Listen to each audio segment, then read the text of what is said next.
So you may be aware there's been a tit for tat between Aaron Rodgers and Jimmy Kimmel. Aaron Rodgers doesn't really have a sense of humour. Jimmy Kimmel made a joke about him, which is what Jimmy Kimmel does. Aaron Rodgers went on. It's always a podcast type of environment. This is an ESPN backed platform that Aaron Rodgers went on and said some just pathetically dumb, stupid things, accused Jimmy Kimmel almost of being a paedophile and potentially being on the list of those who visited Epstein Island. Clearly, that wasn't true. Jimmy Kimmel called him, well, he said what anybody with a decent sense of integrity would respond.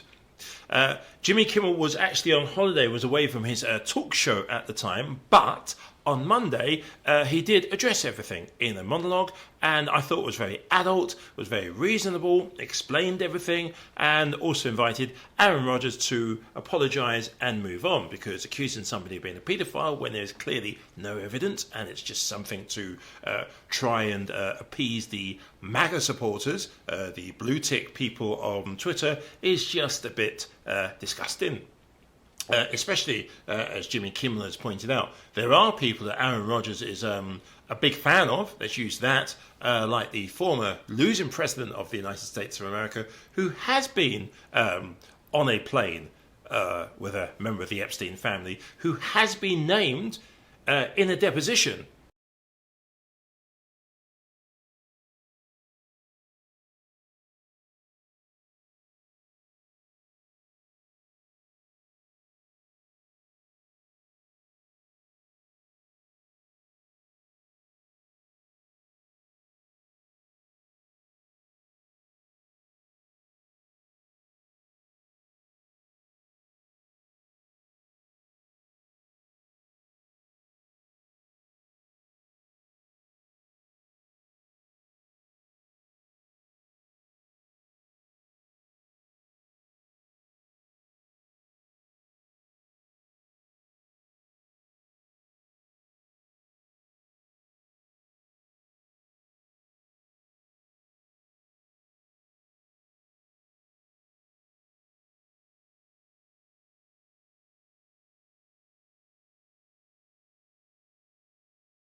As being part of some of these sordid stuff that went on alongside Richard Branson, Bill Clinton, and Prince Andrew. Donald Trump has been named. In fact, it went further. Donald Trump, the deposition says there were tapes of Donald Trump having physical, sexual situations with underage people. This is all named in the allegations, in the court documents. So Aaron Rodgers, if he wanted to point out somebody that he particularly thinks should be further looked into with regard to allegations on the Epstein situation, there are a lot of people apart from Jimmy Kimmel. Anyway, fast forward to today, which is Tuesday the 9th of January 2024, Aaron Rodgers has spoken.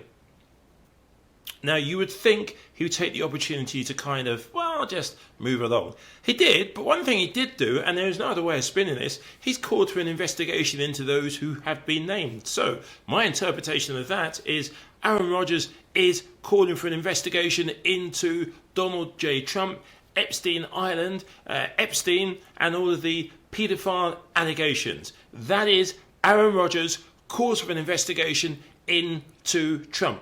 No other way of putting it, that's what happened. With regards to Jimmy Kimmel, well, it was a very kind of subdued Aaron Rodgers. You kind of feel somebody close to him said, you put your foot in it, you made a mistake, wrong person. Because Jimmy Kimmel did make a point. Just because you don't like somebody, you don't like their thoughts and opinions and views, doesn't mean you can make shit up about them. You have to stick to facts. Some wacko parts of the internet doesn't turn into a fact. Aaron Rodgers isn't dumb, by the way. That's the one thing. Aaron Rodgers is somebody who wants to be publicly loved. That is a fact. And I think he realises he's gone too far. Didn't directly apologise, and then did the whole thing. Let's bring all the other things that the MAGAs are upset about into it, and just went off onto a tangent. But my main takeaway of what I've seen and what I've heard is that Aaron Rodgers has literally called for an investigation to be held into what Trump and co. and all the other people named, not just singling out Trump, all the other people who have been named, a full investigation. The only thing I would say, if it is a House investigation, is Jim Jordan, bearing in mind all the allegations against Jim Jordan, is he the right person to lead an investigation into anything involving abuse, paedophilia, etc.? Is he the right person? Love to know your thoughts.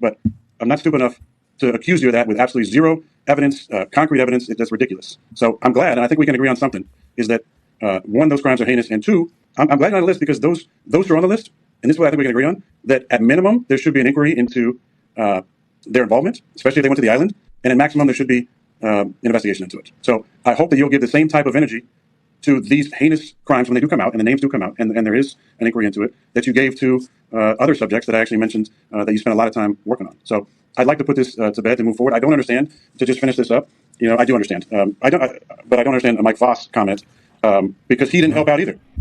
And I'm going to quote Mike Voss. He said, Aaron made a dumb and factually incorrect joke about Jimmy Kimmel. It should never have happened. We all realized that in the moment. Mike, you're not helping. You're not helping because I just read earlier exactly what I said. So, and this is the game plan of the media. And this is what they do. They try and cancel. And it's not just me. It's nowhere near just me. I mean, if you look at all the different people who've been censored from the internet especially during COVID, the canceling that went on, the censorship, using the government to try and censor people that happened. And if that doesn't work, then they go to name calling. I mentioned a lot of the names that I've been called. And they don't stick because I'm an anti-vax. I'm interested in informed consent and things that are in the best interest of my body. I'm not a MAGA. I've never had any affiliation with anybody associated with that movement, right? Which is okay if you are, though. Like, there's different opinions all over the place, right? If you're that's your ideology, that's fine. I'm not a super political person. Okay, do whatever you want. Conspiracy theorists, that's fine. Because if you look at the track record of conspiracy theorists in the last few years, they've been right about a lot of things. So I don't care about that one. Anti-Semite, that was called. I mean, that's just like, this is their game plan. They use these words to cancel people, and they went and ran with this because it's the crazy anti-vaxxer wacko again, talking about accusing somebody of being a pedophile. Like, of course, this is the game plan they use. Incorrect, but that's the environment that we're in. There's a lot of people who have been captured by various entities, government entities, whether we're talking about pharmaceutical industrial complex or whether we're talking about believing that the government has a best interest in mind and we're puppeting various narratives. In the end, if you are not someone whose opinion aligns with the mainstream narrative, this is what they're going to do with you. It's not me. I'm not a victim. I don't give a shit. Say whatever the hell you want about me. That's fine. Like, the people that know me and love me, you know what I'm all about. My teammates know what I'm all about. I don't have most inspiring teammate, by the way. Congratulations. Won an award in the middle of this whole thing for your teammates. Prima donna, obviously. People puked because of that. Yeah. But listen, Saw a guy cry because you were named the most inspirational teammate. That was not like listen, tears of joy. I still, in the end, to sum this up, listen, I still haven't popped a bottle because there hasn't been any list that's come out. And I'm glad that Jimmy is not on the list. I really am. And I don't think he's the P word. And I think it's impressive that a man who went to Arizona State and has 10 joke writers can read out a prompter. So, my education at JUCO and my 3 semesters at Cal that I'm very proud of has worked out for me, and I'm glad to see it's worked out for him as well. So I wish him the best. Again, I don't give a shit what he says about me.